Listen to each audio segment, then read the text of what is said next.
Well, this campaign season has brought some pretty interesting things, but nothing can compare to the memorabilia of the 1960s. CBSN's Josh Elliott and Face the Nation moderator John Dickerson, they take a look at some of the more charismatic collectibles on display at the New York Historical Society.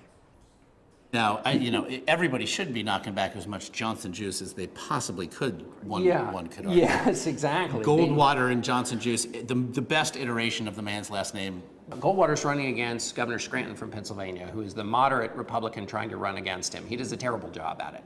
He gets destroyed. But when they get to the convention, there's still an open fight going on. So at the Mark Hopkins Hotel, where both campaigns are headquartered, they have hospitality suites. And the Goldwater was in the Goldwater hospitality suite made by, I believe, a North Carolina soft drink manufacturer.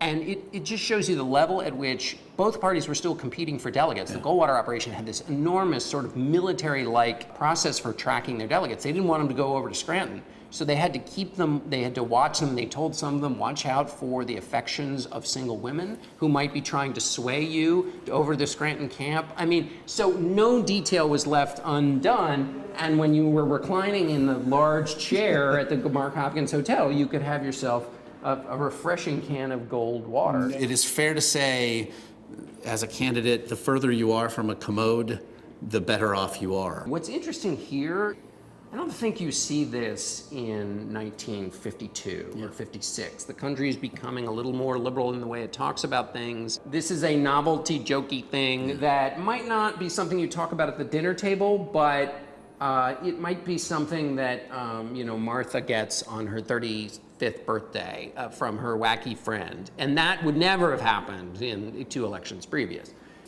It's aimed at people's passions. Totally. The extreme of somebody's passion. Exactly. It's very much like sports. People are enthusiastic and get overwhelmed by even the smallest little gimcracks like this that on their own would be forgettable, but for the people at the time represented this passion. In case you're wondering, by the way, why John was the perfect guest for this stroll, it's because he actually has a can of Goldwater in his office. I'm glad you didn't make me get in one of these dresses. That's part 2. Thanks.